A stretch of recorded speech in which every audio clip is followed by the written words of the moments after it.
a little bit to the point of like, making yourself available to it. It really does bring like some wonder to this experience. Mm-hmm.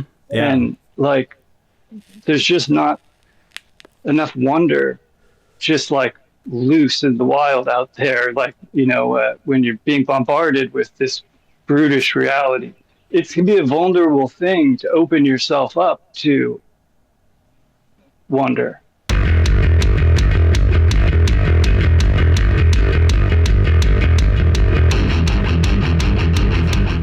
Hey everybody, welcome to another episode of the Dark Art Society podcast. I'm your host, Chet Zar, and today we have back on the podcast, seaN. You know him from the last time he was on here. He's a great person to talk to about chaos magic and all kinds of other related topics, and we have a really great conversation on here, so that's coming up. What's been going on with me? Just been, doing the usual commission stuff and trying to work on my solo show and, general art stuff. Nothing super exciting. If you want to support the podcast, you can go to patreon.com/Dark Art Society. Join for as little as $1. If you join at the $5 level, you get a 30% discount code from Skull Shop, SKULLSHOPPE.com. And they have great skulls, amazing skulls. We also have YouTube memberships open, and you get early podcast, video podcast, early audio podcast, all kinds of benefits, but mainly it goes to, support the show so I can keep doing it. I think that's it. Let's get on with it. My interview with seaN. Hope you like it.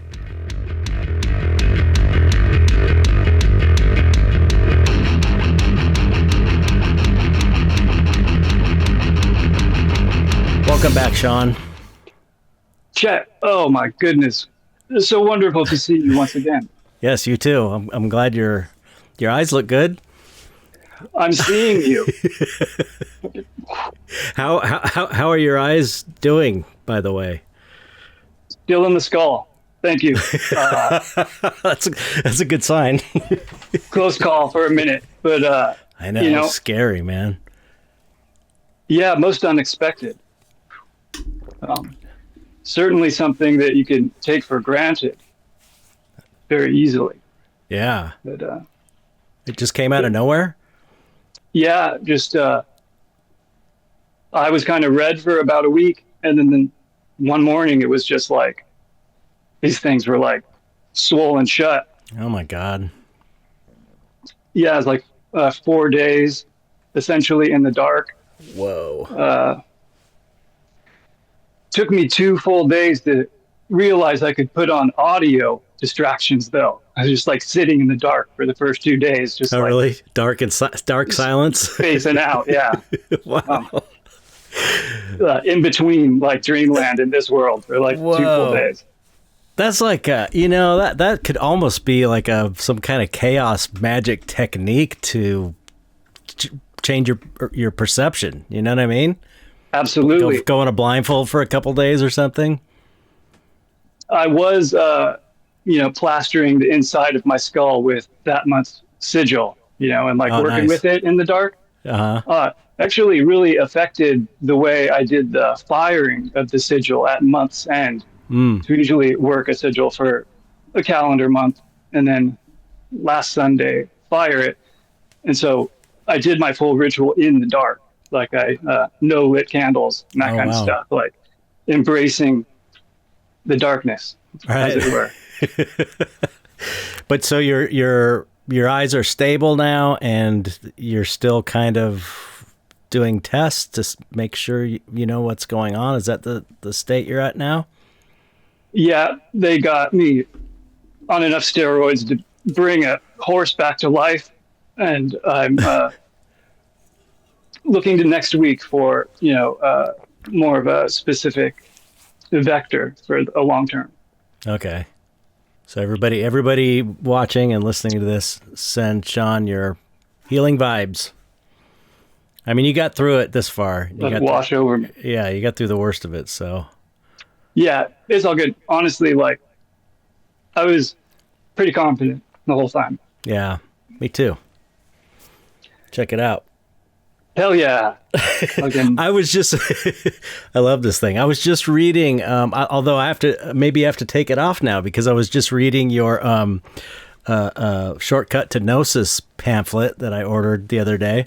And you use the wrist cuff as a ceremonial piece of garb. Power object. Yeah, right? Power it's object. like when you're going to do your working stuff, you put it on and then you take it off when you're not. And it's like, what a great, I mean, anyone who's into magic and stuff knows that, that's kind of the same idea with the cloak or whatever. You put the ritual clothing on to tell your brain, okay, we're going to do this magic stuff. So you automatically kind of go there. But I love the idea of a simple little wristband for that, Because it's a nice thing that you can then, once it's charged up, just slip it on for whatever other like special occasions that might be called upon. It's a little bit less ostentatious than wearing the cloak to like whatever thing you want to ride that vibe for. And it also has you put it on and you kind of feel it, so it just seems great for that use. So I think I'm gonna work this into my own work. Yeah, cool. Yeah, it's awesome. I'm really into the idea of sensual triggers, whether it's feeling the wrist cuff or scent, taste. Yeah, I was just reading that in the. Maybe I won't be use sight. I won't use sight so much as a metric from here on out because the eyeballs are in flux. Right. But if you think about it, it makes sense that you using scent to help trigger Gnosis. Because if you think about when you smell something from when you're 5 years old, it just boom immediately takes you back. It's such a strong thing. Time travel. And everybody can relate to that. Absolutely. The perfume of someone that you met, just one time, on a night, and it stays with you forever. It could be a good thing or a bad thing too. It's could bring up traumatic memories as well as fond memories. Most definitely. I think that there is an opportunity to break those not so fond memories as well. Rewire it, once you've figured it out. What the association, is. Once you get the association down, bend it towards an outcome that you might prefer. Right. Yeah. It seems like maybe it's not so much the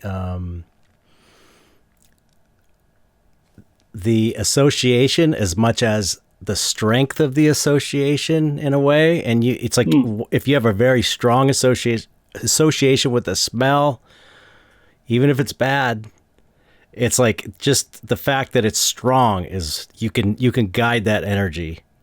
You know what I mean? More to work with, you might say. Right. The bandwidth is lighter. Yeah, it's I guess this is the idea with incense in general and magic practice, is just to create a vibe and signal to yourself that, okay, we're going to do magic now. The incense is burning. Yeah. I got the clothes on. I got the weird clothes on. Lights are down. Candles are up. It's your brain goes, okay, it's time to do magic. And using variety of scents for different applications. Yeah. Specific, deities associated with certain scents. I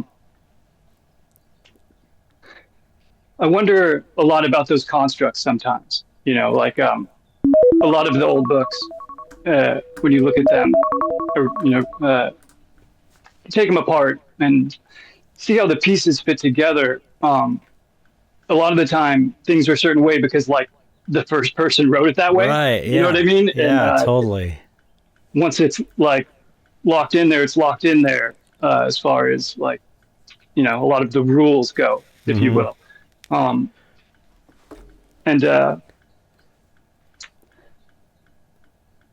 sorry, I'm like super fucking dry or something. Something's going on. Ugh.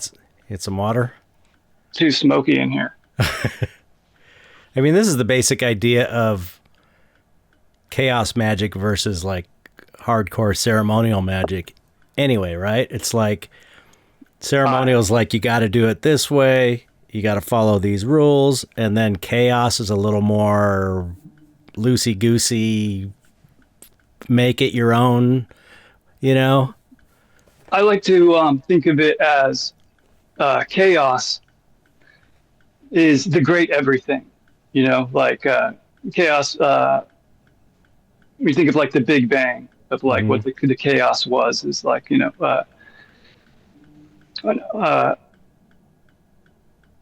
chaos magic is finding the utilization of everything into a magical praxis.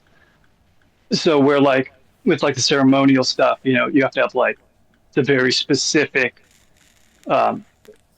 dagger that's like, smelted on this certain day or whatever, with the proper symbols graven into it.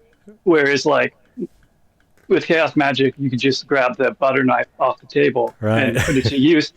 The language that you are using to interact with reality, the forms and the dialogues, those are really, I feel, in the spirit of chaos magic, independent from the material aspects of, those things.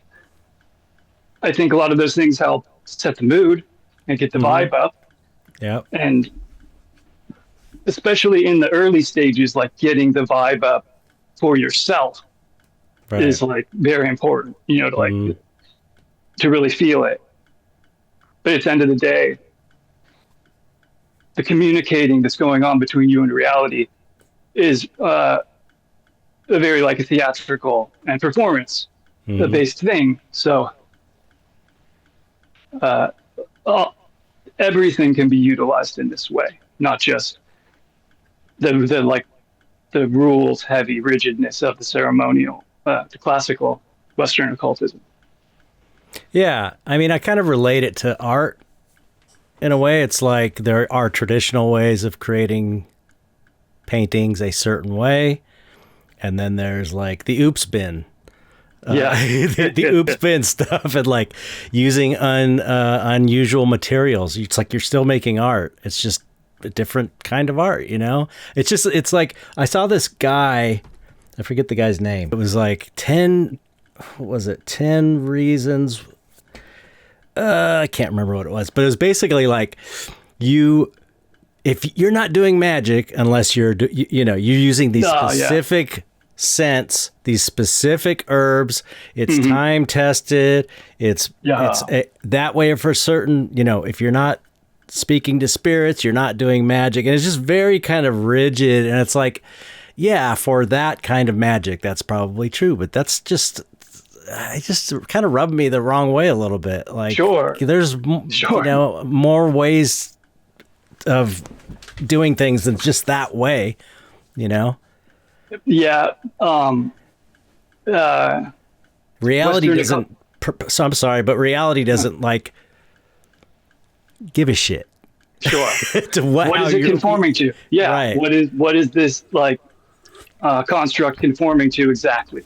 Is it the recipe of the muffins? You know what I mean? Like the blueberries in there or whatever, and that's what's ensuring that you tempt them in, in this way.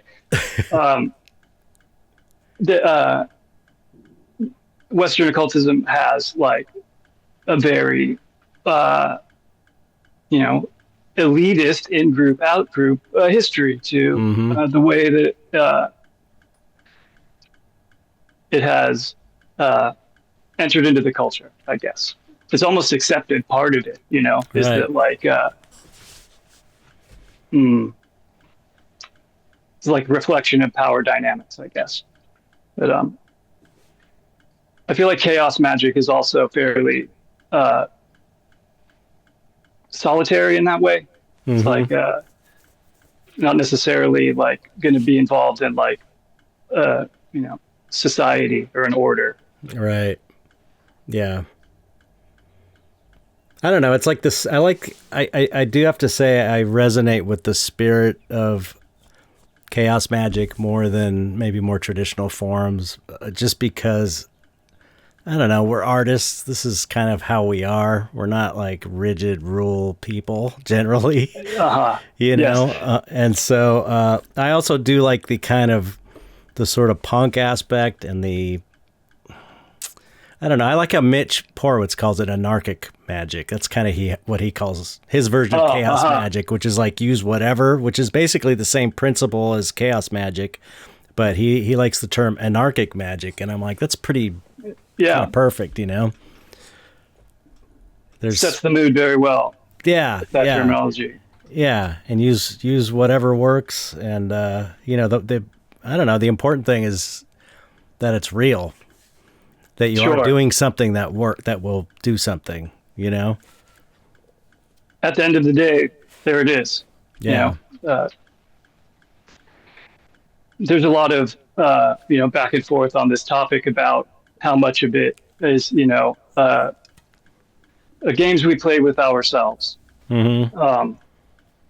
And to me, that's always been fairly immaterial. Even the ideas of like where the so-called left-hand path, the right-hand path, or good magic or bad magic, black magic. I guess it's black magic, right? Black magic, definitely. But the line that's drawn, as I interpret it, is at what point are you affecting the will or vectors of other people through what you're doing, and then like that's where you cross a line between like appropriate magic versus black magic. Yeah, that's inappropriate magic. Inappropriate. This is inappropriate.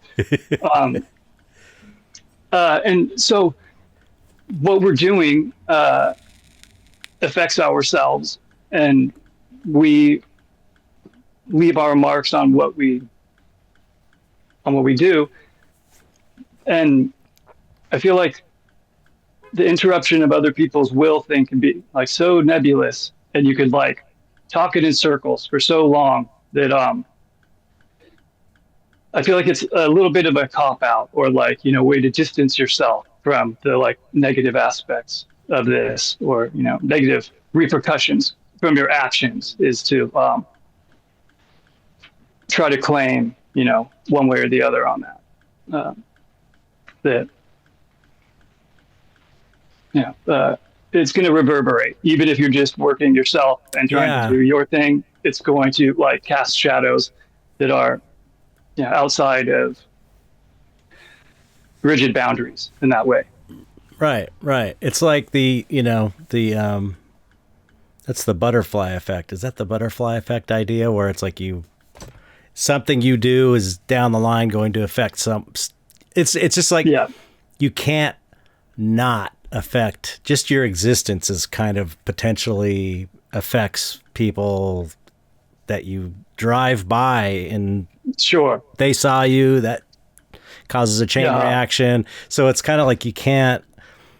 I feel like maybe you're with your intention and magic practice. It's like your intention. If you keep your intention to, not harming other people, then it might affect, things are going to, like you said, reverberate, and it's bound to affect somebody, but you're trying not to hurt anybody. It's more about getting the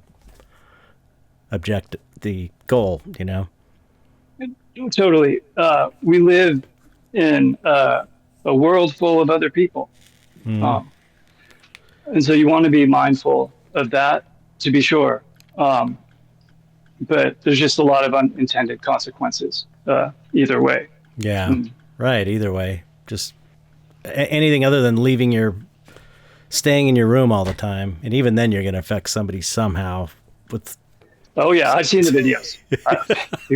People are doing it. Their fucking shadows are they're creeping out of that back room. Yeah.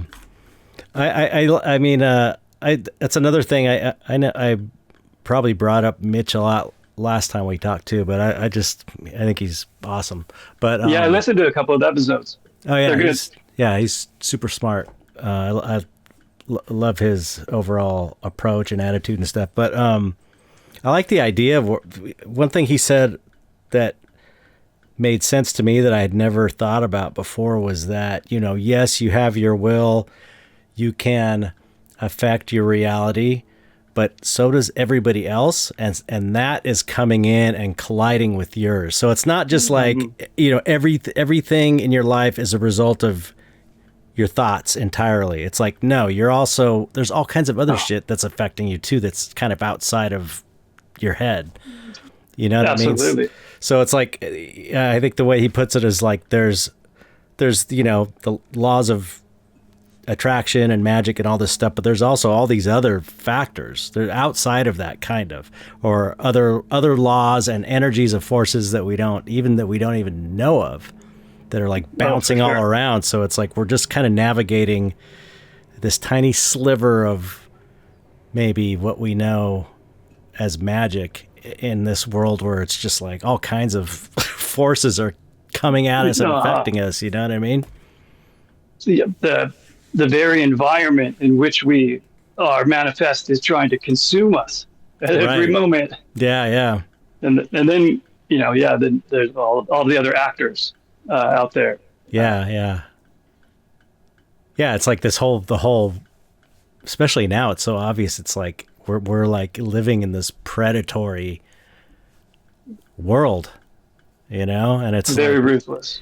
It's like, it's funny because it's sort of depending on, I don't know, I guess depending on where you are.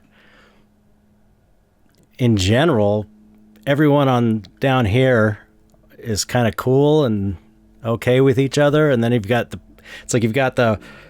hardcore criminal type people at the very bottom and at the very top that are like predators. The bell curve, but predatory motherfuckers that are just like, will screw you any chance they get without a thought,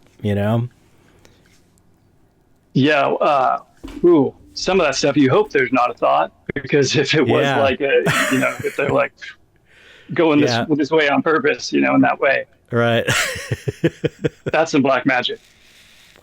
Totally, man.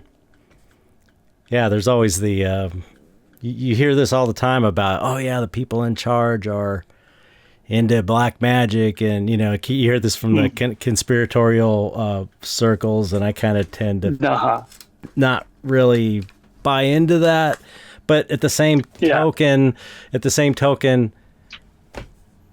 everyone's doing magic all the time. It's just whether you are or not.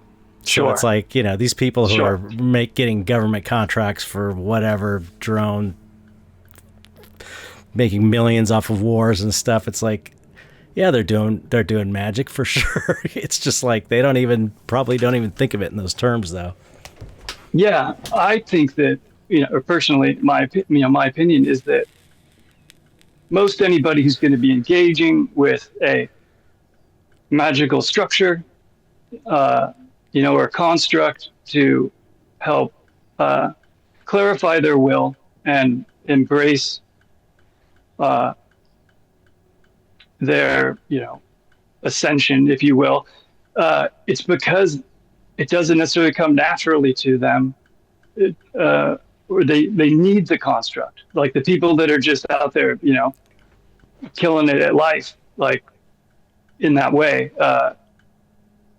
they're already like good to go. They're like doing it. They don't need to build up all of this like elaborate, set dressing to turn themselves on. Right. Which is why I think why a lot of us, are a little bit different. Did you hear that one of the founders of Chaos Magic died recently, Peter J. Carroll? Yeah, I did. There's a guy who's was working on a new issue of the Chaos International magazine with him. That I think that they're still going to release the next. That it was kind of. I think it's kind of like a. They were going to bring it back after it had been out for a while, and I think so. I think that they're going to do that one still, but yeah, I guess it was very unexpected. Oh, was it? I haven't heard anything about it. I just thought he was. He's an older guy, so I don't know how old he was, but it's a bummer. Me neither. Yeah. The Chaos Magic era, when it was like really kicking off, I usually think like 80s and 90s. We're coming up on, I don't want to be too grim, but like, that generation is beginning to age out, so like the returning unto chaos, returning unto the chaos. It's always interesting when any kind of a movement or a genre of a thing, when the people that were doing the groundbreaking stuff, when it's kind of the mantle, then gets passed on, as it were. Like see how time changes it, I guess. Yeah. How did you end up a chaos magician? Like, where did you start? I know you were into mysticism and stuff like that, and I know you started reading for 10 years. You were kind of out of commission and you just started reading this stuff, and I'm just curious, like, specifically what magical traditions you started and how you wound up in finding chaos magic, or did you start there? I did start with chaos, a book called Condensed Chaos by Phil Hine, which is like the most pragmatic and user-friendly. I'm going to write that down. I don't think I have that one. It's very good, especially for someone who's coming in fresh. Right. I find a lot of that stuff, though, even now, you can read it and there's always nuggets, no matter how, no matter how good you are at something. I find this with art techniques as well. It's like, I've been painting 25 years and it's like, absolutely, you read some beginner's book and you're like, oh, I never thought about that one thing or these little things. So I'm all about, all levels. I think it's important to return to it explicitly, especially at different phases in your life. Yeah, right. I tend to like reread these kinds of books, stuff that is not necessarily just like fiction or whatever, a bunch of times, to really. I mean, when you read a book the first time versus when you read it a second time, it's usually a completely different experience. Yeah, right. Regardless. But I read Condensed Chaos. The Kitchen Witch got it for me, and I was very, I found it very interesting. So I just like started at The Alchemists and like tried to go through the Western occult tradition kind of in a linear, like temporal manner.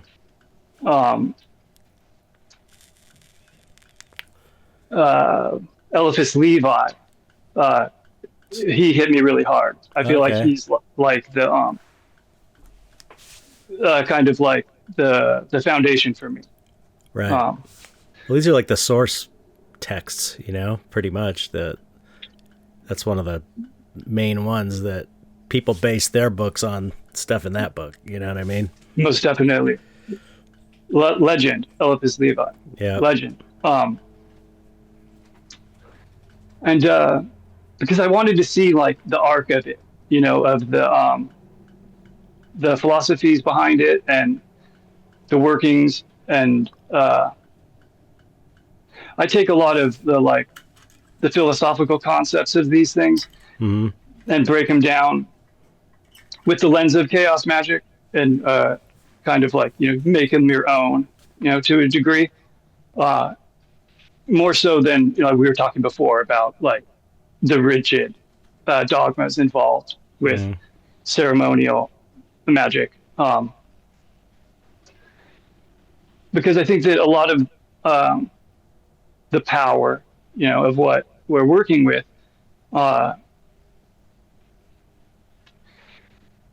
Western occultism, a lot of it, the traditional, you know, assigns it to, I mean, let's be honest, the biggest, like, dirty secret in Western occultism is that it's all Yahweh. You know what I mean? It's all like Abrahamic, you know, biblical stuff. Which nobody wants to talk about, you know, for a lot of reasons. That was the funny thing. I probably mentioned this last time we spoke, but when I first started like kind of like trying to learn more traditional ceremonial magic, I was like, this is so Christian. Yeah, I was totally. like, all these Christians think it's satanic, but it's so Christian. It's hilarious. It's fucking hilarious. It was like cracking me up. Éliphas Levi even like, you know, references that some in his work about like how it's just you know, like Christians like pointing the finger to other Christians and saying that like you're not the right one. You know? Yeah, true. It happens a lot. It's like a part. It's a part of it. It's a part of their scene. Yeah, it's part of their scene. But so like a lot of the things that are being ascribed to you know, Yahweh or that grouping of, you know, gods and entities and whatnot. I think they can be applicable just without that. The powers that are being called upon, like some people are really into naming things. You know what I mean? It's like, you know, this thing is that or whatever. But it's more of a process than it is an association, as far as I'm concerned. Yeah. That's all the window dressing, really. Yeah. You know what I mean? Like, isn't that Thelema? Crowley's system is basically Western ceremonial Abrahamic stuff with the Egyptian gods. Basically, isn't it the same kind of thing, but using Egyptian gods? He's got all that stuff. Sprinkles them in. I mean, he uses a lot of the Yahweh stuff too. Crowley, you know, is like, oh God, people are going to get upset.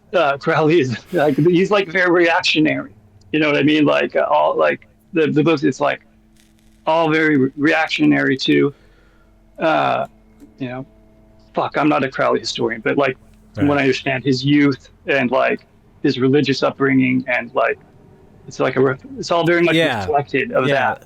Yeah, the whole Great Beast thing. It's like I mean, it's a satanic thing. That was about his fundamentalist upbringing, being like, "Fuck you guys," you know. Simple as that. And I mean, my personal opinion on it isn't even a judgment. You know what I mean? It's like I just feel like that's what it is. You know, I've learned a lot of things from his work. And I think that there is, you know, great value there if we could do the whole, you know, art, not the artist thing.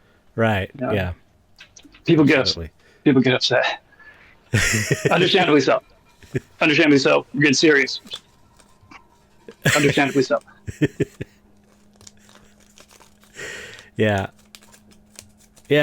Well, so I guess chaos magic. The idea behind it is, it's stripping away all of that window dressing and looking and going, okay, what is happening here? What does this represent? And that's very much how I like to look at it. Yeah, and then like, okay, if you don't have to use the angel Michael or whatever, you can use some other thing that you feel Yeah. a stronger connection with in place of that thing. What it basically is representing is a current of energy. These are just different currents of energy that you're kind of directing towards. Directed that energy right there. I saw you direct the energy right there. Yeah, it was like, I don't know, what's some little white... You got it. Hell yeah. Some little white thing floating around. I don't know. My ashes are floating through the screen. There's fucking smoky in here. That's how you know we're for real, man. Yeah.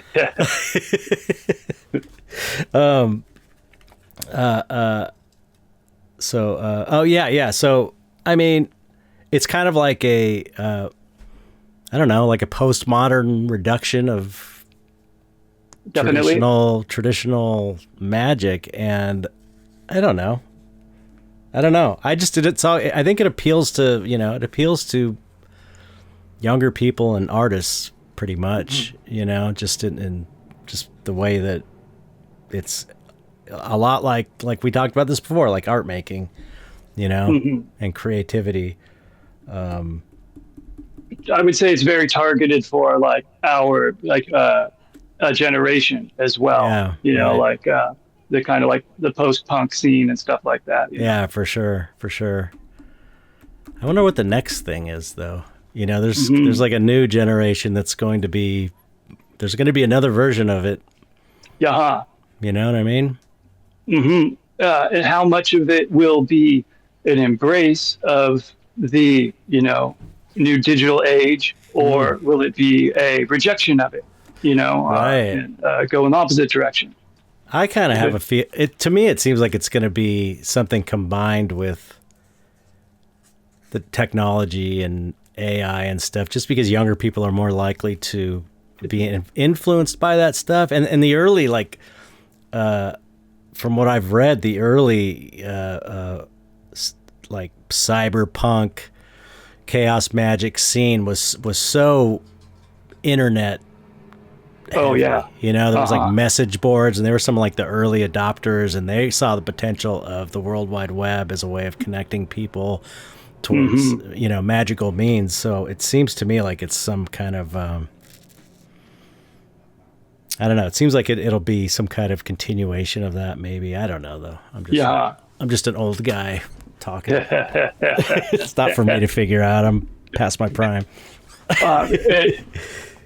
I think you're just about right in your prime, Chet. The work you've been doing is fucking out of control. Oh, thanks. I was looking through. Oh, look at it. Let's plug this thing. Checking this book out. Ooh, beautifully done. I like it. Yeah, I'm really enjoying the figures that have like a kind of like geometric head shapes and stuff, and like a thick neck, that ends in a square and stuff like that. Like those are like hit really good. Oh, thanks. Yeah, I like those guys too. It's just who knows where they come from. I don't ask questions. I just paint them. Yeah. Figure out the call them later. forth. Yep. So I don't know. I know one thing we wanted to maybe talk about that we discussed because we've been texting quite a bit is like, and I don't know if you're into talking about it, but the weird. You've had a lot of weird things happen, like paranormal, supernatural events. We both have had, and I think a lot of people have had them, but people don't talk about them. Yeah, because it's hard to talk about them, right? Because like, how many improbable things can you experience before, the nothing ever happens crowd comes to call you a fraud. Reality's weird. I don't know what to say about that. I didn't do it. You know what I mean? I didn't make it this way.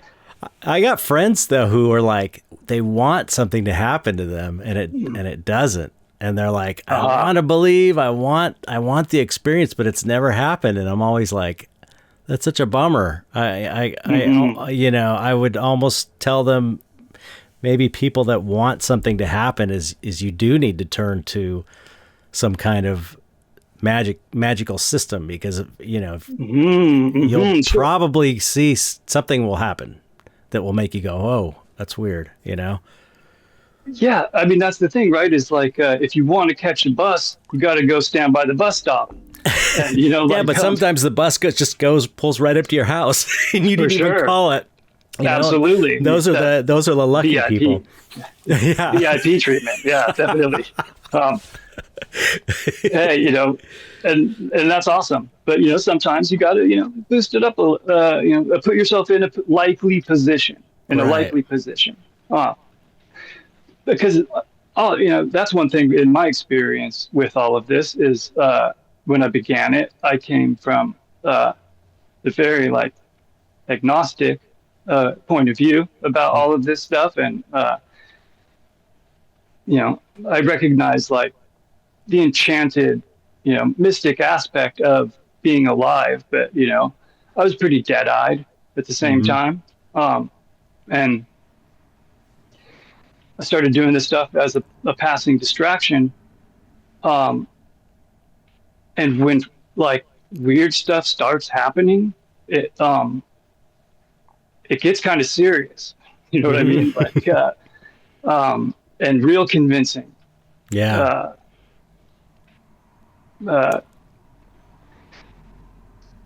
There's a way, to be convinced that is an experience. That there's no reasoning through it or talking your way into believing this thing or that thing. Right.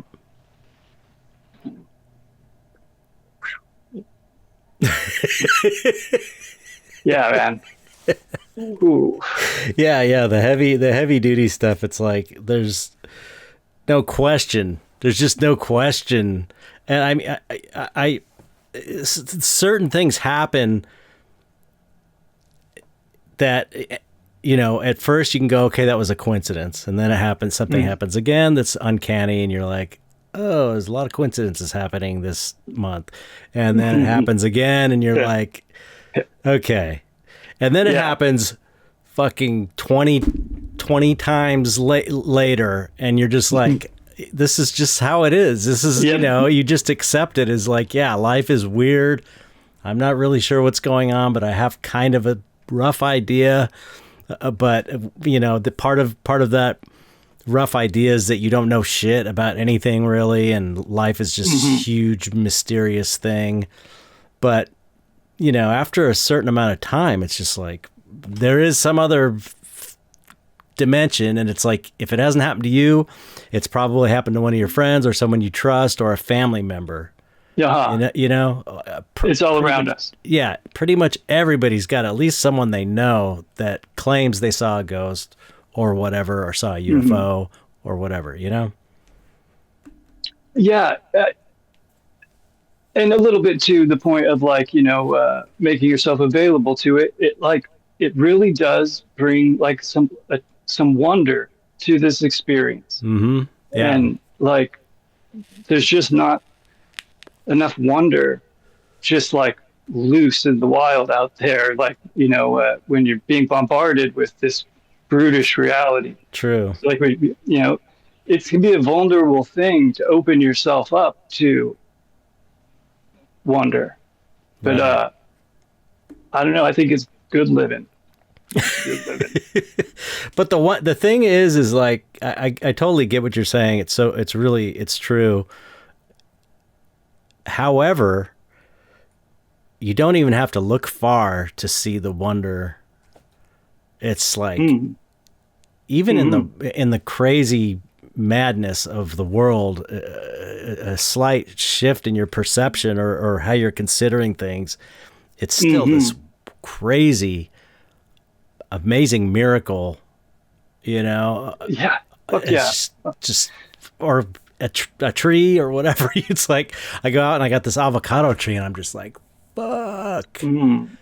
Yeah. Fucking beautiful, and it's incredible the way trees are fractal, and they go up, and then the branches, and then it's just totally right there, and it's everywhere. The grass, it's just and it sounds kind of corny to go, it's it's go out in nature and touch grass, and it's it's really true though. It's like, it's like all the whole ecosystem of bugs and animals crawling around. It's like just that's what I was thinking just the other day. I'm like, I'm always trying to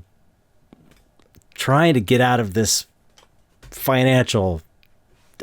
I want to, we all want to have enough money to where we don't have to think about money, right? Yeah. And it's such a struggle because that's the one thing that society is not built for. It's built to keep you fucking in your spot. And so you're fighting like the machine when you're fighting against that. So that's like a powerful energy. But I was like thinking about like, I'm out looking at my backyard and my avocado tree and this crepe myrtle tree over here. And I'm like, that power of the machine is just like a joke compared to the backyard and the trees and the bugs. It's like, that's awe-inspiring. And it's like, right there, you should be able to crack this money thing, because it's like compared to reality itself and nature, it's like a joke to like say, give me, manifest a large sum of money. Why not? It's nothing. It's nothing compared to fucking everything. Yeah. It's so amazing. Miracle we're living in. Sheesh. The priorities are crazy, because like I would also take that wonder over the payday if we're talking about like what we're here to experience. Of course, that's that's the real wealth, of course. Like under the avocado tree, like if we're talking about using these like constructs for an outcome, instead of like manifesting a dollar bill, you manifest some of that quality avocado tree time. Right. Because the money was just like going to get you there anyway. So you're like skipping a step. True. True. And like I was just thinking like, it's just such a struggle for everybody I know. It's like the financial issue. And it's like, I did that podcast with Mitch about money and magic. I don't know if you heard that one. I did hear that one. That was super cool. That was a good one. And it's just like, everybody is suffering from this that I know. Yeah. And it's like, it seems to me that magic should be the key to get us out of this situation. That's how that's my feeling on it. And then you go like, okay, you do it, you get a sum of money to cover things, and then something else comes up and you do it again. And you're always thinking kind of like in these small amounts, and the money does come and stuff like that. And it's like, we all want to not have to think about or worry about money. Nobody I know gives a fuck about having a nice car or really fancy stuff and being like super rich. We all just don't want to think about money. Yeah. And so I'm like, it's just like, why is it such an issue? It's like, we all know how to do this stuff. We know the base. A lot of us know how to do magic to get a result. And it's like, we're all still kind of like scrounging and just like barely making it. And anyway, my point about the yard was like, the power that created all of this is so immense compared to the power that's fighting against us financially and keeping us impoverished. That it should be a piece of cake just to get your nut, whatever you need, to not have to think about money. And it's like, we should be able to do that. And it's like, just has me thinking like, why is it such an issue? Is it like some kind of mental block that we have from living in this culture or something? That we have this idea that money's really hard to get, and it's all scaled. Like whatever like rung you're on is like, everybody is like outside of their comfort zone. For the most part, everyone, to where that like, because of like, I feel like a lot of people's social pressure leaves them in like that constant state of trying to like keep going up, as opposed to like finding what it is that you need to sustain the experience that you want to sustain. Right. It's a good point. And good way to look at it. There's always like, factors again, like you were saying before, outside, vectors that are coming to fuck with you. But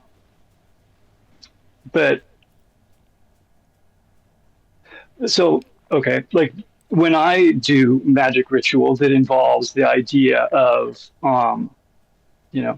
sustaining the livelihood, if you will. Mm-hmm.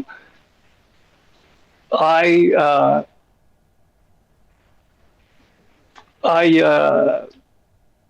cast my spells in the form of like, sustainable lifestyle ideas. Like these are like the terms that I use, as opposed to necessarily saying like that I, want, money or, a specific lump sum for this kind of thing. I work a little more broad with like, that my creative output will sustain the livelihood of my household. Right. I try to like keep it like bigger picture, I guess. Right. Bigger picture. Yeah. Yeah, that's smart. That's smart. I just, it's like, I always have to, I'm sorry. It's like, I feel like such an asshole because I'm always talking about money and magic. And I keep thinking, it's like, I bring it up all the time on the podcast and it makes me feel like I'm like always afraid of people think I'm some kind of greedy asshole or something because I don't. Oh, you're talking the real world. No, this is the real world you're talking about. I figure the only way to maybe, it's like, I just feel like we don't have to suffer in this way if we could figure out how to use this power to not be in this situation anymore. So that's why I keep bringing it up, because it doesn't feel like, because everyone I know is suffering financially and it's like we have not cracked the code, but it seems like there should be some kind of fucking magical code to get everybody out of this situation. And I just hate to have to keep bringing it up because, like I said, I don't care about money, and maybe that's the problem, We got to talk our way out of this. You know what I mean? Like, I think these are good conversations to have. And, when you bring it up, it resonates because, as you were saying, like, everybody is fucking in the gears of this. Like, it is genuinely really bad right now. We always talk about, the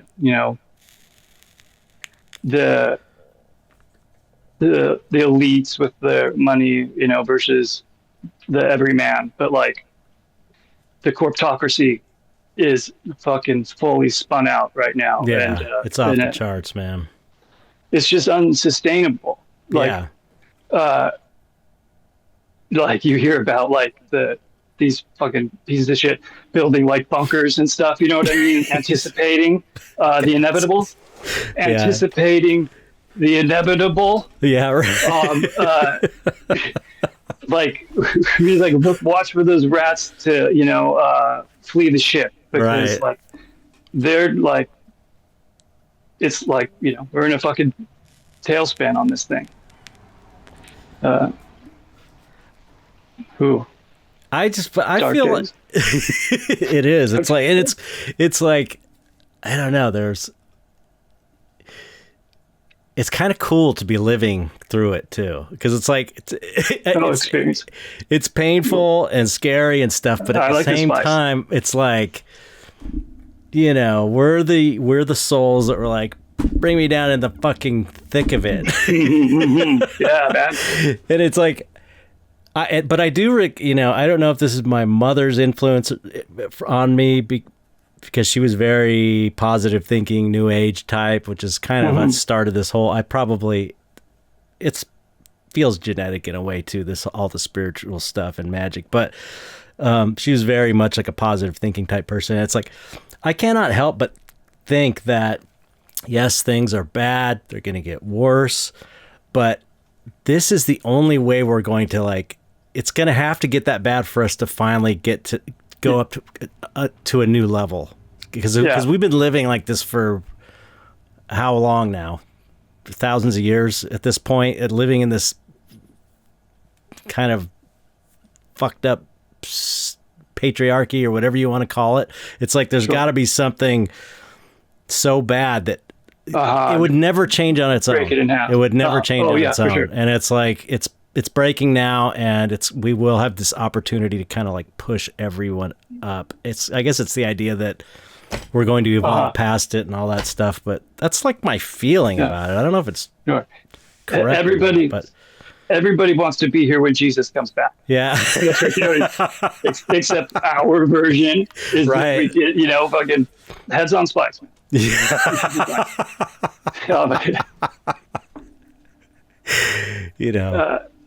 I mean, I feel like I'm not a fucking mathematician, but it seems like we're very close to a societal breakdown as far as like the corptocracy is concerned, and even the status of the United States on the world stage, right? And some kind of a hostile takeover, if we talk in business terms, right. Of the status quo. I have a very dark outlook on a lot of things, but God, I think that it's happening. It's happening. Yeah. So we get to see it. We get to see it, Chet. We get to see it. I just can't. I mean, you want to see it. You'd want to see it if you had the choice. Apparently, we had the choice at some point, maybe, and made the choice to see it. But I don't know. I don't know, man. I just don't know. I don't know. I don't feel scared. I don't feel scared. Mm-hmm. I feel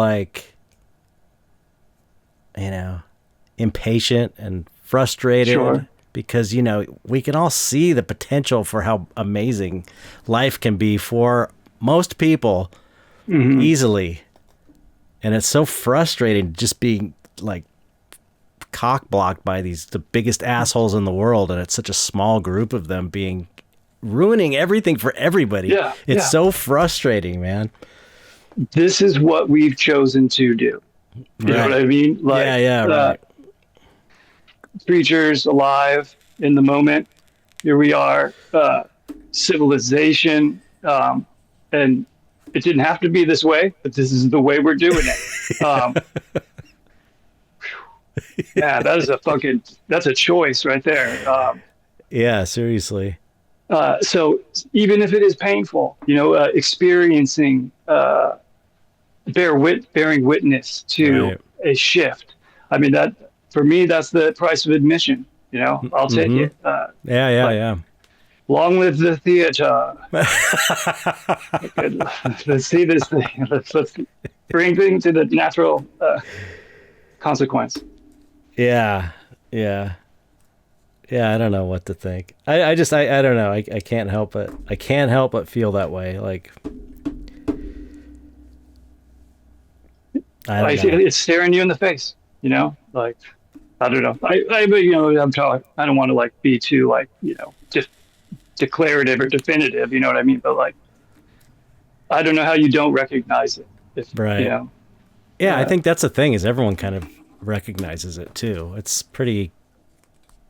Most people seem to think that too. That this is kind of everything's collapsing and falling apart.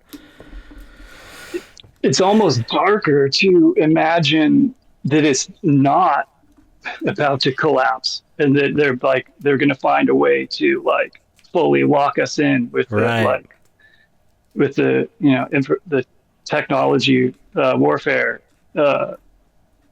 machines. Right. Well, what's that Bible quote? All things work towards good for those who love the Lord. No.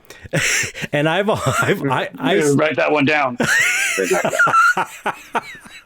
I've always interpreted that through a more mystical lens, and it's like it's all working towards good if you know what's up, basically, and you're not a fatalist. You're not you know the truth about reality, about God or whatever you want to call it, source or whatever. It's all good, and there's nothing to worry about. Mindfulness, I think, maybe, being present to take it all in. Well, it's funny that it's a projection to something that does not exist. All this worry about the future and things collapsing, it's like we're projecting this idea, which is like, really our fear of our own deaths, probably. Yeah. Dark fantasy. Yeah. That's almost the genre that we're into too. Yeah, no shit. Yeah. Apocalyptic dark fantasy. Mm-hmm. Yeah. We're locked in to the vision, translating it onto canvas. Right. I like to play around that way with like character work, like with visual art, like making alternate like reflections of this reality, with like slightly different symbolic characterization, but like try to camouflage it a little bit, like see how much you can switch out of the decorations, but to keep the representation of of all this, and see if it translates at all. It's kind of one of those things you need some feedback on, I suppose. But like I have a series called Holes that like is very like character based and like almost cartoony, but I see it as like a reflection of the engagement of this reality and the way that interactions take place. Interesting. Yeah, it's pretty spaced out.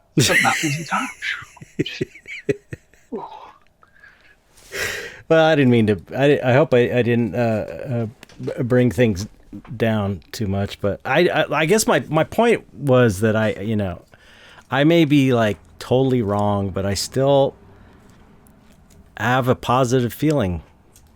I don't know. I mean, it's as shitty as things are, and I suppose it's a certain amount of privilege being, a white man in a suburb of California, affords me, but I can't help how I feel, and it's like I don't know. Ever since I've had these like these kind of like intense spiritual experiences where I had this realization that it's all God. Sure. There's nothing to worry about, because how can you be worried about anything if everything is every one thing? That's all. You know what I'm talking about. We are the God, the reality, right. Experiencing itself, experiencing consciousness. And there's going to be, horrible things that happen. There's going to be good things that happen. But we're here for the experience. And at the end of the day, it's going to be okay. You know what I mean? It's going to come to an end. It's going to come to an end at a certain point. And not everything's fun, but, but like, I love it. I love it. I didn't even, before like occultism brought me back to life, I didn't even know you could love life like this. Oh, wow. Like when I found my place, I was like, man, people have been out here living like this the whole time, Oh, wow. That's cool. Yeah, it really like it gave, I feel like it, it gave me like a hopefulness, like I believe you're describing, where engaging all of this is an experience to be embraced, Yeah. And it's hard not to be turned off, like I got turned off by a lot of experiences, but right. But if you can connect, as you're saying, hit that core perception, it is a hopeful place, this reality, a wonderful place. Right. A place full of wonder. Yes. Even the bad stuff is poetically beautiful if you're kind of like step outside of it and observe it. It's just like even the evil, even in the way that evil things are evil, there's like this evil poetry to it that's like it's impressive. Yeah. It's impressive. It's like you don't like it, but in the same way that some weird alcoholic beverage, like, I don't know, that Campari stuff that tastes like vomit that people develop to taste for. It's like, it's all incredible is all I'm getting at. It's just evil is an acquired taste. Right. I'm taking that from you. That's good. A new one. We're running with that one. Evil is an acquired taste. You gotta do a shirt, man. You gotta do a shirt. That is good. That was good. I don't know. I'm just talking shit. I'm just like, cool. Stream of consciousness. I think about this stuff all the time, and you're very present and mindful person, Chet, and I think that it serves your work well. That like the different essences maybe that come out of a lot of the characters. It's dynamic. Can tell that you're paying attention. Oh, thank you. I appreciate it. Like I said, I think about it all the time. I always think about how lucky I am. It's like it's just funny that even in the midst of so much struggle, I'm just like, man, life is so fucking good. Yeah. And it's I think the trick is to say that even when it feels like shit, which I always try and do. Even when things are bad, I'm always trying to be grateful, because it's like I know that I can always look back and see all these horrible things that happened to me that led me to where I'm at right now, and I really like where I'm at right now, or I like who I am right now. Yeah. So I'm grateful for all those horrible experiences. So when they happen, I try to be grateful for them, even if you don't feel it. You know what I mean? I dabble with the idea of programming yourself a certain way that may or may not involve gaslighting yourself at first. Yeah, right. Towards like certain outcomes that, I mean, these techniques can be very dangerous for sure, and they could go damaging. They could go making you foolish. Any number of like negative outcomes, but you could use them towards very functional self-programming. Like kind of like in a ritual space, I will describe situations in ways that maybe they aren't like that right now, but I like view them as if they are, just while in the ritual space, like as a part of the performance. And I've found that it bends the reality towards that. Right. Like there's that what do they call it?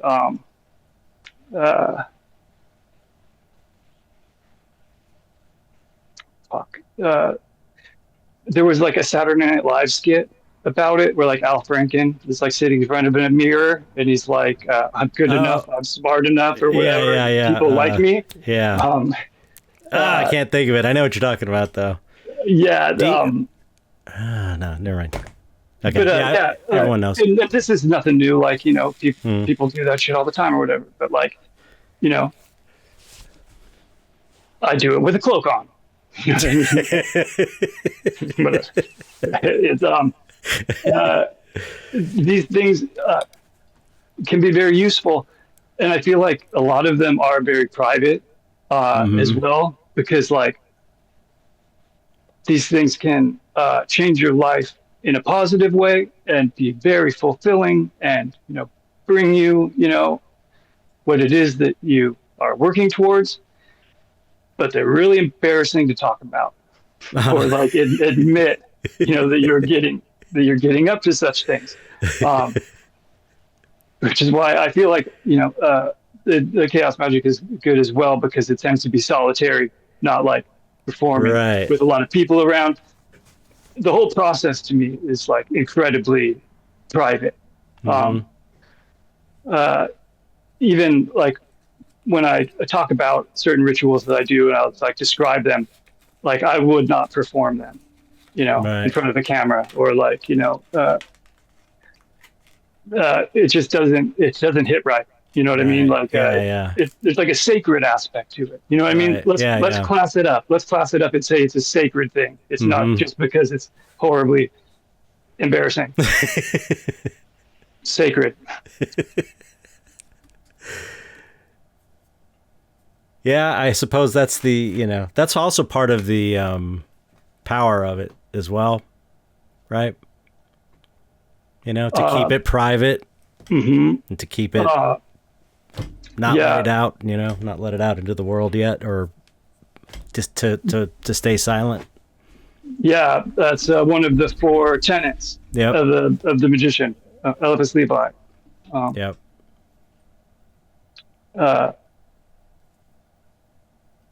I think that's like a really good philosophy to have in this like oversharing, you know, the current day and age, if you will, where like everything is out there. It's important to have something to hold on to for yourself. And as you know, from my personal experience, because like I found myself sharing a lot of the things that have helped me. I do like have some internal conflict about that at times, about like, you know, to what degree does it become too much of the personal and not just, you know,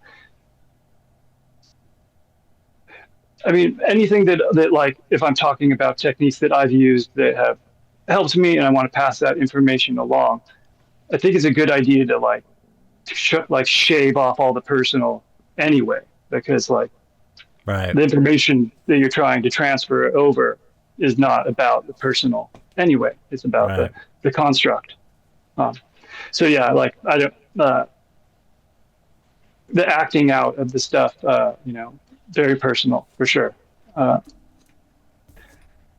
Yeah, I've always it's like I have.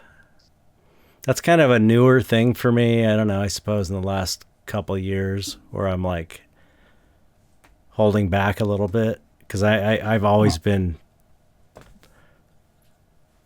let it all out, share, you know. I mean, there's certain aspects of my life I would never talk about, but generally that type of stuff, magic stuff, I've been super kind of open about it. And I'm seeing the value in staying silent now, and I am making an effort to not be like I'm course correcting a bit, you know, having more of a balance. It's a constant conversation with the self, to be sure, about like where the hinges are. You know, it's a curious, you know, and can get very like granular about like a person's particular experience and their particular relation to sharing that experience with the world. You know, we are artists and, you know, performers, and, you know, we're kind of forward facing just as a part of like our function, like our role in reality. So like there's going to be more, you know, sharing going on in that kind of a situation. Sure. There just is, you know, is a part of all this. And the, you know, the paradigm that we're playing in is like, you know, fed by all of that too, you know, like we're visual, you know, static visual painters, you know, for the most part, like, I don't know if like, I don't want to say anything for you, but if we're like doing like general, you know, title first word on the, on the, whatever, we got to do all this stuff now.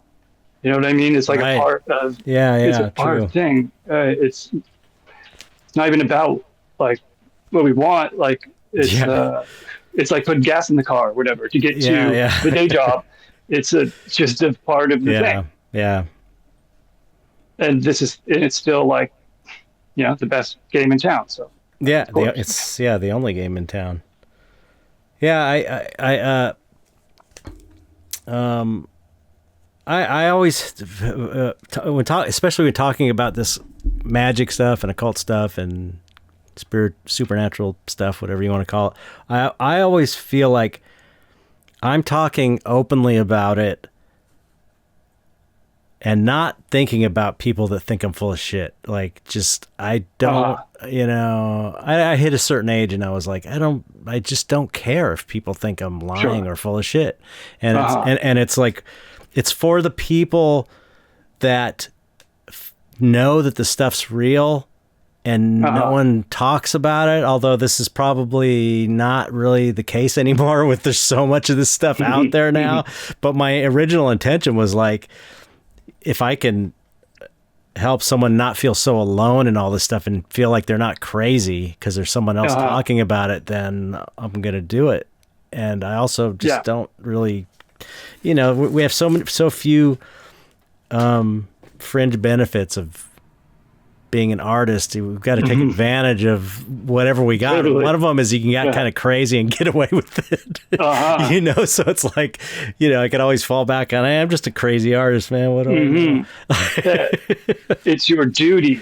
Yeah, right. Exactly. Yeah, you're not doing it right if you're not saying some crazy shit once in a while. Fulfill the promise of what it is to be an artist. Yes. Yeah, you know, so many of us are, you know, especially, you know, with the darker art, seeing is full of people that like have been fucked with their whole life anyway. You know what I mean? Like, getting like some shitty comments or whatever is like nothing compared to like the fucking decades of, you know, real world experience. Yeah. You know, so like, that's true. And I think that when talking about these things, it like looking at it as sharing versus looking at it as trying to convince anyone of anything. Yeah. Those are like, there's like a very like hard delineation between like those two ideas. Yeah. So yeah, let it hang out, you know, like representation for the strange and unusual. Yeah. I mean, I sort of feel like I believe so strongly in this stuff that I feel like maybe it's kind of, maybe I'm wrong, but I sort of feel like it's so fucked up and hopeless that this might be the only way forward or the only way through it is to is, that's one good thing about everything being so fucked up, is that people are so desperate. There's nothing to hold on to anymore. There's no pension. There's no job you can count on, a retirement. You don't know if Social Security is going to be there for you. Mm-hmm. There's just no stability anywhere. And when things get like that and there's nothing to hold on to, you're kind of become desperate enough to try chaos magic even. You know what I mean? You get to a point where you're like, why not? And it's like, oh, maybe that's it. Maybe that's the thing that's missing. Yeah. I mean, clearly every mystic says this. That's what's missing, is the connection with the divine. That's what we're missing in this world, is a spiritual connection en masse, you know? So perhaps that's the great thing that's coming, potentially coming of this shit show, nightmare apocalypse that we're in. Is it's pushing us to a place where we're so desperate we'll try anything. And one of those things is like magic. And maybe, because I don't know, I believe in it. I believe just like your experience, man, it pulled you out of your darkness and kind of gave you a new life, you know? Absolutely. And if it did it for you, it could do it for anybody. 100% credit to that. Yeah. I mean, I wish like there would have been like another way, you know, like it's not like it just, it functioned. It like functioned and did its thing. Yeah. This like contemporary era, you know, when you're talking about like what may be like the hinge point, or, you know, people reaching out to these things to make everything make sense and, you know, make it work.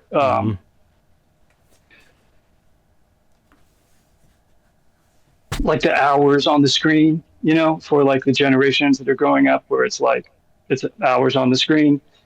Like we, you know, had our youth, you know, out running around stuff or whatever, but I'm talking about people that like have been raised in the screen, and they're like, you know, that's been their experience. The online sentiment about the mystic, and, you know, if you want to even like whittle it down to like spirituality and religion, these kinds of things, it's like it's a very like Wikipedia dead-eyed science, you know, like perspective, and even like the, you know, academia, you know, they're kind of waning in their influence, but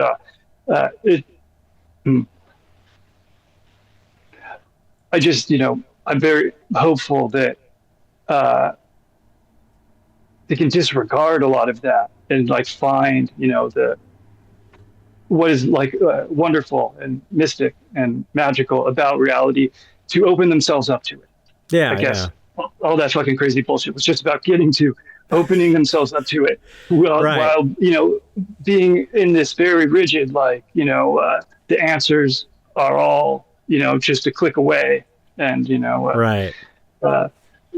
reality like does seem very dead when, you know, it's just like sitting there with the screen and, you know, like eating, existing in that way. Right. I don't know. I don't want to like talk too much shit on you know, the experience, you know. Yeah, I mean, you're doing this to share your knowledge. I get the impression that you want to help people with your knowledge. Yeah, what I've found that has helped me so much, because I was in such a like, you know, it was such a bad place. You know what I mean? Let's just call it a bad place. Right. That like it's shocking to me that I'm, you know, in the position that I'm in right now. So it's like, get a little bit of the religious convert or the zealot, you know, like proselytizing the good news. I feel like I have a debt, right, a debt of opportunity. It's like so try to stay grateful and hopeful about what can be done with this as well. You know, it's like not just that it has made one person's life more manageable, like the concept of like being alive, like making that more manageable, because it's bewildering as fuck. Like this whole like like like playing like it's like no rough draft. Here we are. Yeah. Figure it out. Fucking fingers crossed. You grow up in a situation where the people that came before you had any idea what the fuck they were doing. Right. Because it's But I mean, I guess that's a good point. That I feel like when you come out of a dark place like that too, and something helped you get out of that, that the human impulse is to want to share it. Yeah. You know. Yeah. So I mean, the thing. It's a good sign. Yeah, it's a good sign for like your capacity to actually do something. Right. And, is it like you want to share? Right. Yeah. Definitely. Yeah. And I guess the point would be you're an example of someone that was in a dark place for a long time, and you found this technology that was able to pull you out of that in a way that's kind of shocking to you. Why not everybody? Or why not anybody else who's in a dark place could give it a try? Because it worked for you. It's like, why can't even, whatever percentage of people needs to shift the whole energetic resonance of the world? It's like if enough people do it, it's an amazing tool. There's many people out there going through terribly dark times, and it could turn their life around too, in the way that it's turned your life around. Yeah, there's got to be like some kind of an equation involved as well that leads to, as you're describing, like some kind of a mass turnover event as well, where we do something with the collective. That's what I'm hoping. That's what I'm hoping for. Yeah. It just happens. Boom. Enough people are doing it that where it just shoots up and just kind of like crystallizes. I guess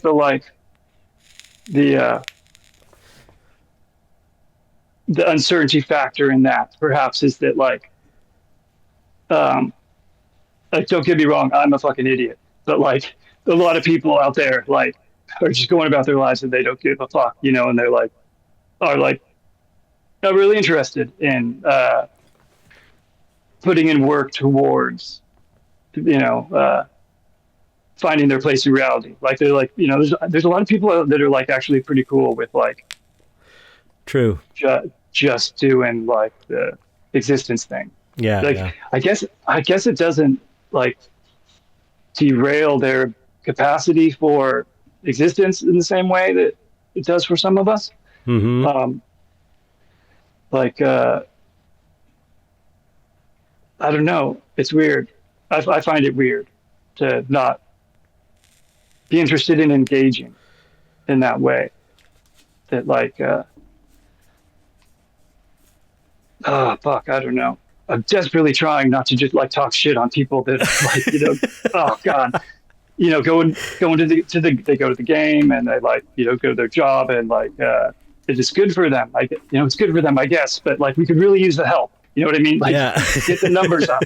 Just get the fucking numbers up to a point at which it would do a landslide. I mean, the way I look at it, it's not necessarily for them. It's there for anyone who wants it, just being a human being, but it's not necessarily for everybody. And it's we're doing it for people that are interested. Yeah. You know what I mean? And there's a lot of them, I feel like. But it's a funny thing about, like, you know, what they talk about, like enlightenment, these, you know, maybe from more of an Eastern perspective, it's like these people like get really hardcore spiritual. They have this, finally they get to the point where they are trying so hard that something happens and they can see how everything is just kind of bullshit, and they have this enlightenment experience. And then they live after that as just, they go to the game. They go to the job, and it's like sure. They do all the regular, it's the chop wood, carry water thing. It's like they do all the same things, but it's from a different perspective. Yeah. You know, you're still doing all of the same normal things, and it's cool. Totally. You know what I mean? Like I think these are like the people that I'm talking about too, who like, you know, like they are they're able to exist without the construct, you know, even if they've graduated from it, you know. I talked to actually a buddy of mine, another practitioner who runs the Curia Arcanum in Austin, Texas, about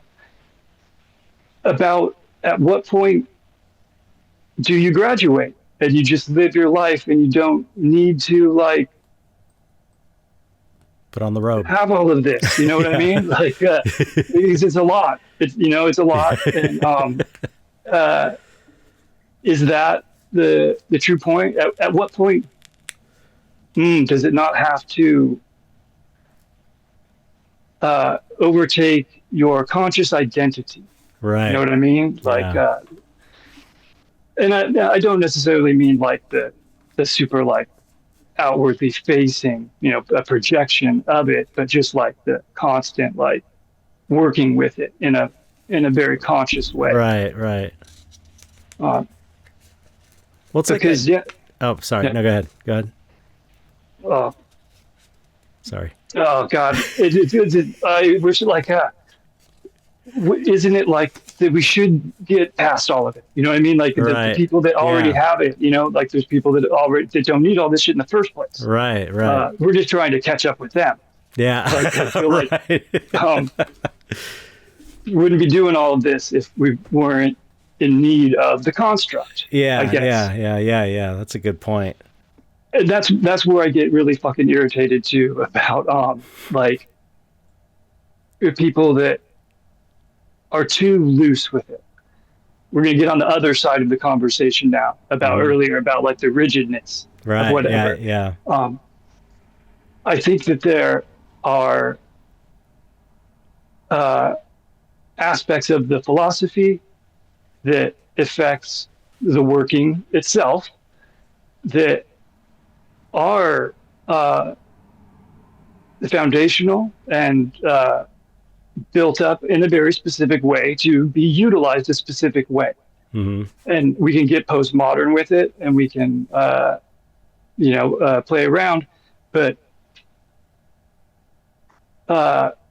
before you can get intuitive, I think you need to get foundational. And a lot of people like roll up and they're like, I'm just going to do whatever with magic without building out a foundation to work on. Yeah, that has, for like, sure. You know, like specific things or functions, you know, like I think it's really important to have that foundation. Unless, like, I mean, it could just go sideways so easily if you're just like fucking around. Yeah. I'm with you. It's like there's a difference between being lazy and not putting the work in and being creative and inspired. You know what I mean?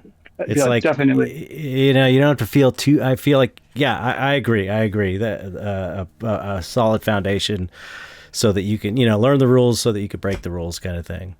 A lot of this, I see it as a matter of like translation of language, like what we're doing, the way that we're interacting with reality to get these outcomes. We're speaking in a language of ritual, and you got to know the language to communicate the idea, right? Language has been on my mind a little bit of this because that last time we were talking on here, you mentioned the chicken Qabalah, and Francis, the curator out of Curia Arcanum, sent me a copy of it. Oh, cool! And so I've been reading it lately, and there's a part in it where he goes into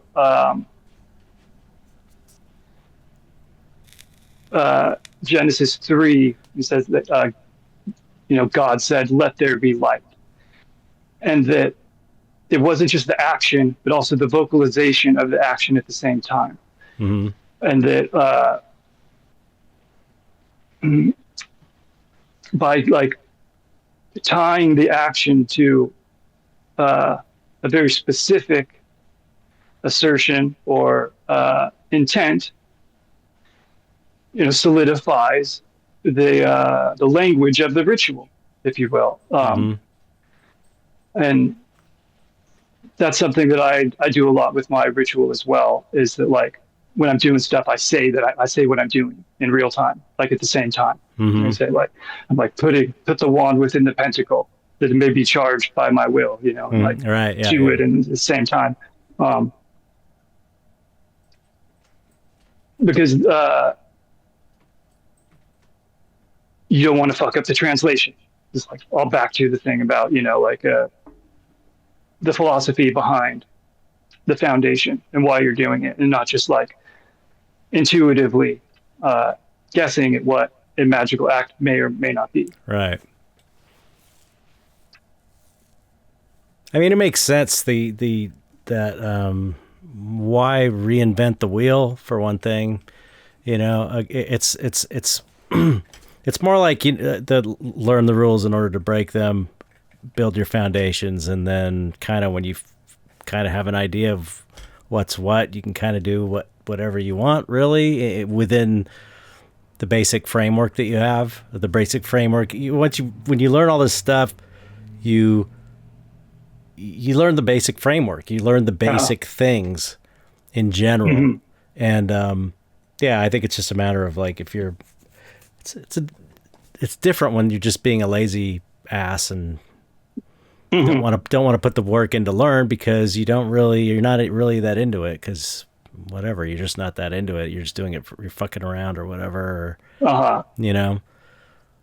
and when it's tied up to things that are wrapped up in intent and will and mindfulness, if you're not locked in, this shit ain't gonna work right anyway.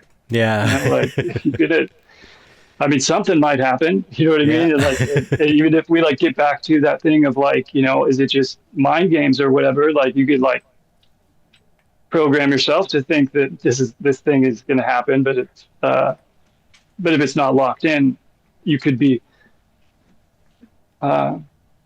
communicating any number of things you don't realize that you're communicating. Right. These forms, what is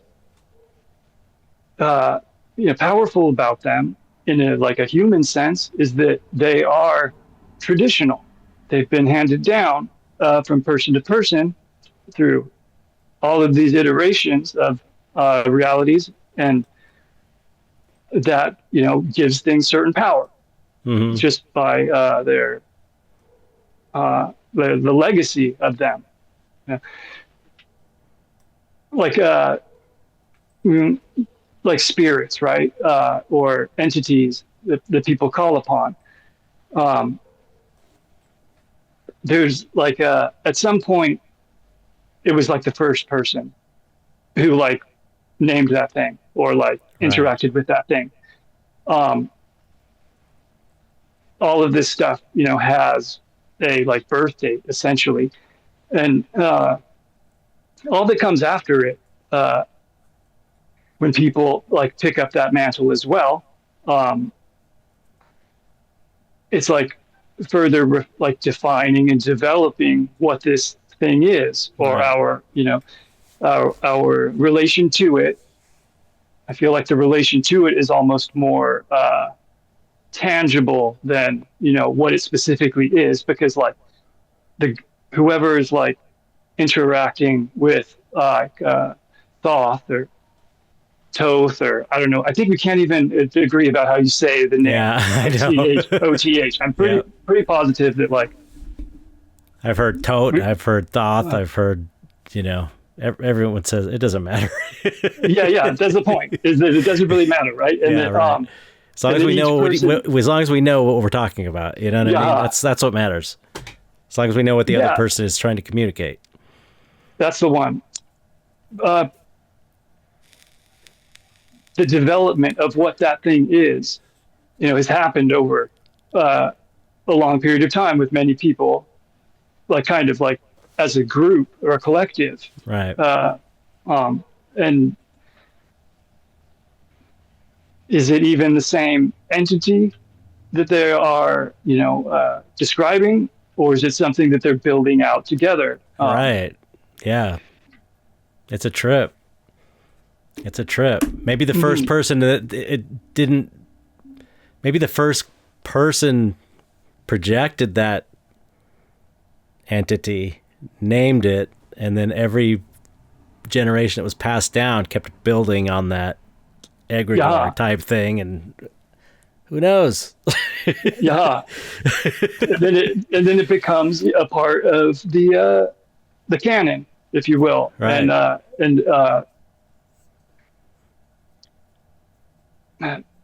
know what the fuck I was trying to bring up about that, as far as the oh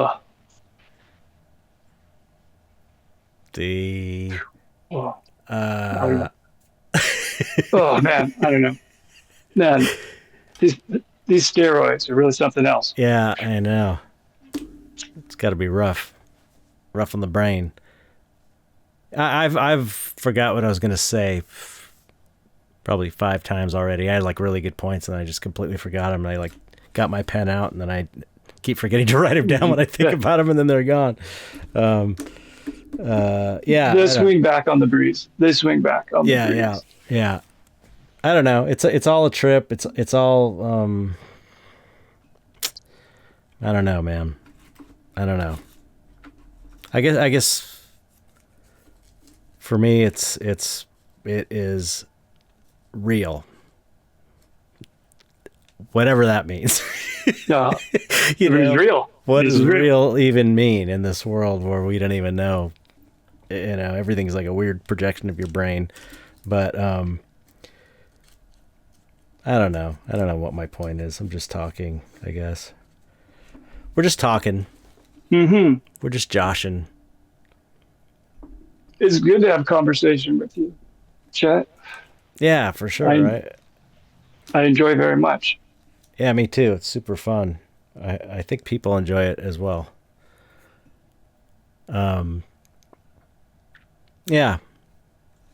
It's interesting. I like I said, I think about it all the time. I think about this stuff all the time. I don't know. I just feel like now's the time. Got to crack that code. Got to crack the code on assembling the crew. That's right. Yeah, I think it's so cool what you're doing on your Patreon, where you're like, you're kind of doing a group ritual thing. Yeah, and it's like that's. Oh, that's one thing I wanted to say. It just came back around on the breeze. No, right, there it goes. This is that, the internet is the thing that changes everything regarding like magic and practice and stuff. Being able to be connected with so many people all over the world to this type of thing, a sigil ritual. I mean, that's like huge. It's like nobody in the history of the world has had the magic technology with the web technology, and it's like that could be interesting, huge. We don't know, because it's like we're just all messing around with stuff. The historical record is filled with people who were lucky to find someone else in their town. You know what I mean? Or if they were in a big city, they were able to put together some kind of an order or whatever. Right. I mean, it's usually pretty slim pickings. You know what I mean? Yeah. As far as like how many people are interested in. This opens up a lot of doors for connection and opportunity to try new things and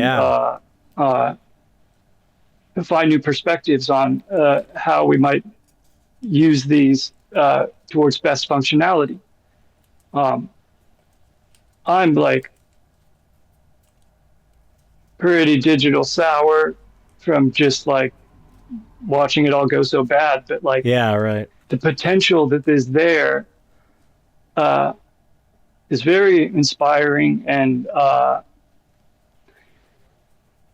filled with so much possibility. I know. Like it's hard to even like take it all in, like the degree that to which we could like do some fucking shit. I know. And so it's you know, a lot of things in my dynamic with all of this stuff is about like leaning in and like taking the opportunity and like whatever the construct is that you know, if it's, you know, social media or whatever, put it to the best use. You know, like let's do it. Let's like take the chance on it. You know, I think there's like the hopefulness in it. You know, as like as you're saying, like you have to have a certain amount of hopefulness to like take that chance. And so yeah, I like I've been doing sigil rituals. I pretty much had spent like a month on a sigil for the most part, was like the way that I would normally do it, you know, work it within a calendar month. The like restrictions on that is really just like arbitrary, you know, the working the sigil until you like leave a scar on the subconscious, that the representation of the sigil, or the sigil is a representation of the assertion. You know, that's what you want to lock in. Everything else is just, you know, really like movable timetables. But I usually give it about a month. I feel like that's like a good amount of time to like practice it and like really, you know, kick it in. And so when I do it like with the Patreon thing, each month we do a sigil ritual, and I get to like design a new sigil, think about like what might be good to use at this particular point in time, and what might serve you know, me in a personal way, but also the collective, because there's like a good amount of people that are playing along. It's like really cool to see. Yeah, I know. How many people do you think are like? It's hard. I know it's probably hard to say on Patreon because some people support and don't do it, but I'm sure there's. Yeah, I know that I mail out like 50 like physical copies of the sigil a month. Okay. That I like hand draw them all. Oh, cool. And then you know, send them out. And do you like do things, coordinated things together? Like do you kind of like, we're all going to do this on a certain day to fire the thing off, or is there like a? Yeah, the last Sunday of each calendar month. And then you kind of remind people and heads up, like it's this weekend. Fucking get to work. Like been procrastinating. I can scribble it down a couple extra times. So Sundays when we're all jumping on the circuit to ride home together. Such a cool idea, man. And thank you. And I have it just be like Sunday, whenever a person, you know, the time is right for them. Because I don't feel like these kinds of things are, you know, that's at all point. What you want to force. You know what I mean? Point. Or like, that like you feel like you need to do it at this time. And so it's not going to work with everyone either. Everyone's schedules and totally. And it even touches a little bit on the performance thing as well, like to remain silent. I don't think that I would want to like live stream the sigil ritual or anything like that. Right. Yeah. I take this all, seriously. Embracing all of the aspects of it that maybe, are a little silly, but when it comes to like the actual work, I'm very serious about it. Yeah. And so everybody just takes a moment on the last Sunday and knowing that like there's like, the rest of the circle is out there and we're all like, jumping on together. That's so cool. Have you thought about doing something that had like a tangible result that everyone could see to where you could go, or have you done that? Because I remember when I was on a movie set one time in the 90s, I was like I was really getting into all this stuff, and I was like, we were working on a trailer as the crew, the makeup effects crew people. And so I knew I had all this crew of, I don't know, 10 people or 15 people. I don't know how many it was. And I was like, okay, we're gonna manifest a blue feather. Because I don't know if you ever read Illusions by Richard Bach, the guy who wrote Jonathan Livingston Seagull. I have not. It's really good. It's The Adventures of a Reluctant Messiah. It's Illusions. It's like this Messiah comes back. He's a barnstormer. He flies a plane for fun in the country, and he meets this other barnstormer guy, and the guy's like, I'm going to teach you to be a Messiah. And he basically gives him a magic book. Every time he opens it, it's what he needs to. And it's full of like all this kind of Eastern wisdom. And it was really formative for me it's like a 70s book. So anyway, there's a thing in that where he manifests this blue feather. It's basically teaching stuff through this fictional story. So I was like, okay, let's all manifest this blue feather. So anytime I say blue That's feather, a cool shout out. just think about a blue feather. That's all you got to do. And and whether I'm sure a lot of people thought I was full of shit or whatever, but we would do that now, and it was all on me. It was like kind of like with you in the Sunday, hey, everybody get ready to do the firing the sigil. I would be like, okay, blue feather, think of a blue feather whenever I thought of it. And by the end of, I don't know, two or 3 weeks, it was, we found that there's this huge, my boss found this giant blue feather and this embankment. Oh yeah, in the wild. Yeah, it was it was behind our condos. There was like a swamp. So he found this blue feather, and it was like, it was so cool to show. Okay, look at it's not something you see every day. We did it. I don't know if anyone believed it, but it seems like it would be cool to do something like that with your sigil group, something that everyone could go, oh, it was in the news or whatever, something. You know what I'm saying? Rather, I do hear you. Just for fun. I don't know. You're going to manifest. You're going to get a red stoplight on your way to work. Yeah. Something easy. You know what I mean? Like I want to orchestrate it, so it's like it definitely happens. Pull the strings a little bit. Yeah. I'm gonna manifest me getting $1 million, everybody. And I'll let you know when I get it. That's gonna be proof for all of you. No, but you know what I'm saying? Some kind of like there's that thing that's like not too easy, not super likely, but not so hard that it's impossible to manifest. You know what I mean? Because it's like seeing that proof is like kind of amazing when you do it. It's what makes it like, it's what takes it, to the next step of your relationship to it. When it kind of like, when it's like stops being funny. You know what I mean? Right. Like, that's when it gets serious. when things happen that like reverberate in a way that like sober you up a little bit. Yeah. I just feel like there's some power. There's power in a group in that way, spread across the world, and you could kind of do something amazing that would blow everybody's minds who was doing it. Yeah. and kind of like presented as like, we did this thing, you can take it or leave it. I don't know. Yeah, I mean, you got my wheels turning on like what would be like a novel way to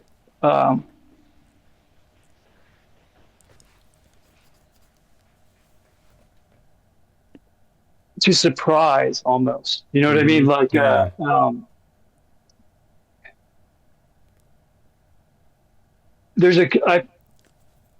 there's a relationship to all of this that is constantly dynamic, and you need to like water the grass from time to time on the right, on the shockingness of it. I know a lot of people that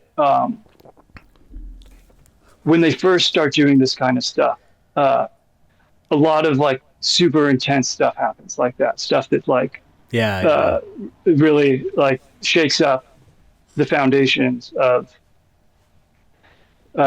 belief.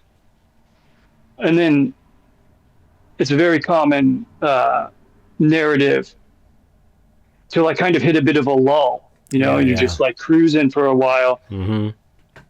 And then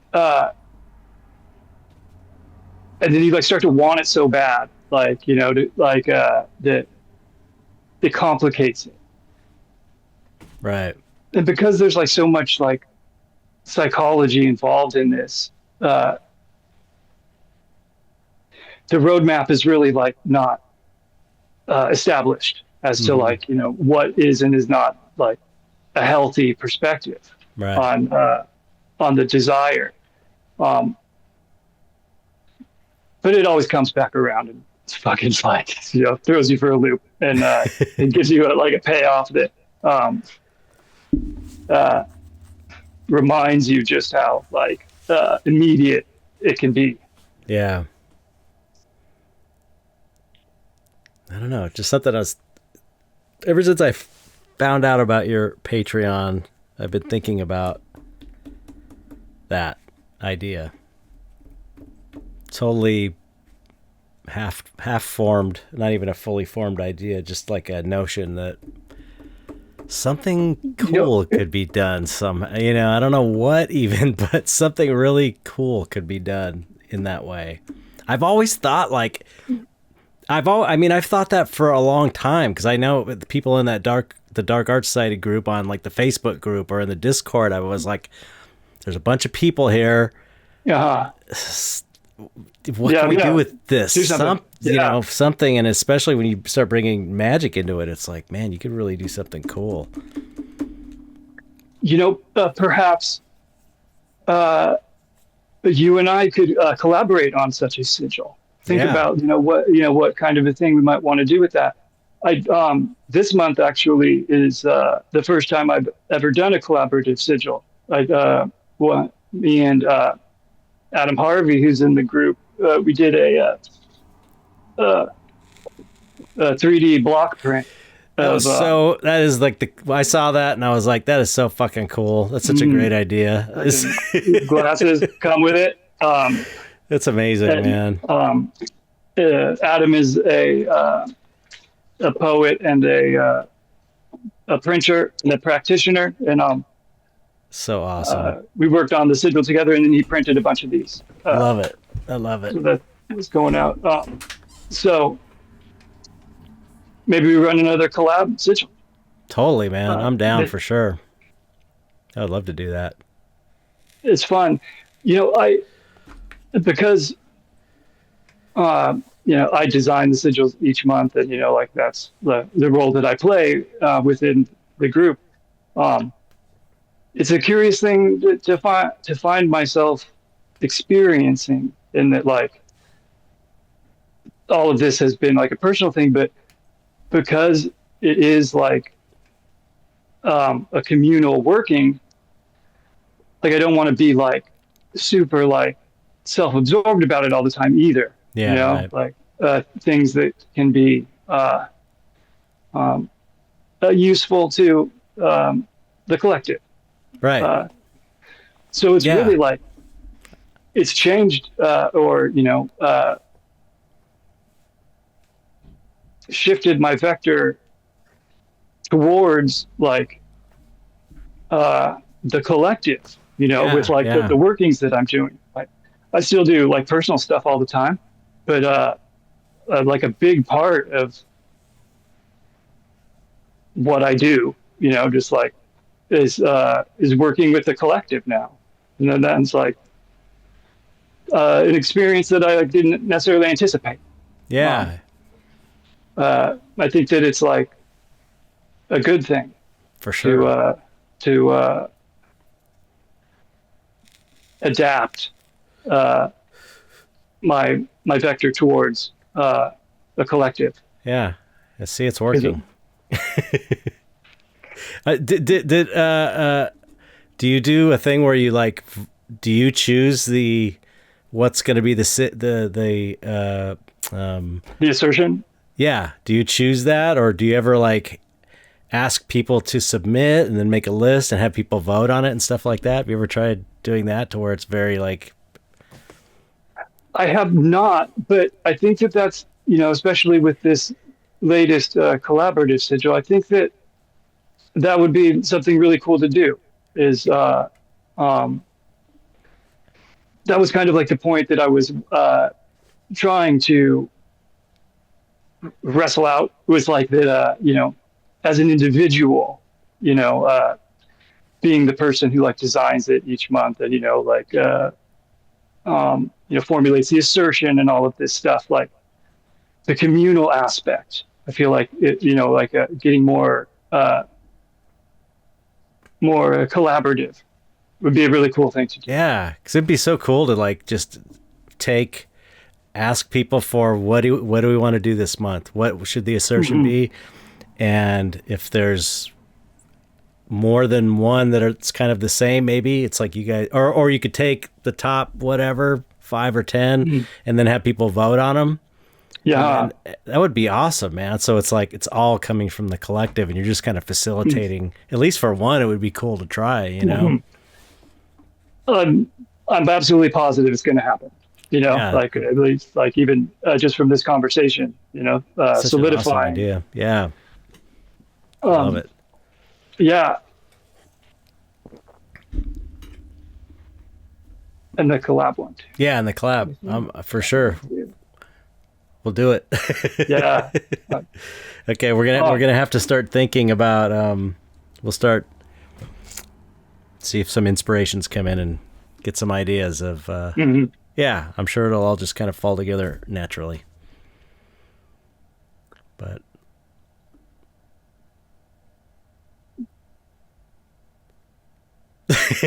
Yeah. Already fantasizing about excellent the possibilities.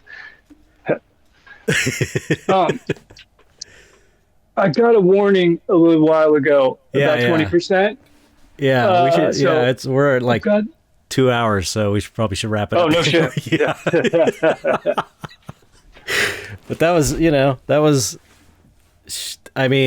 a great conversation. I appreciate you coming on, and it just also makes me want to do it again because I keep thinking of all kinds of other things I'd like to talk to you about regarding this stuff. But so, always great chatting with you, man. Absolutely. To be continued. Let's continue the conversation. Let's just keep this ongoing dialogue happening. I think people dig it. I know they really liked the first time you were on, so hopefully they'll like this one as well. You got really. I think you got one of your clips was like the most viewed clip of all the YouTube clips.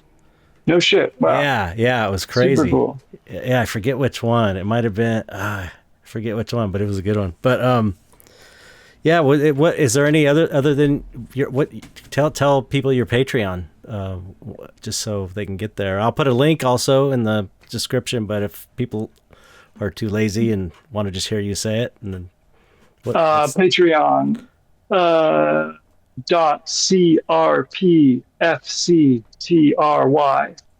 That's Crap Factory without the vowels. Yes. This T-shirt club this month is this design. Yeah, So awesome, man. Always do go through different ones. We got this Stoner Witch. Yeah. We did that one before.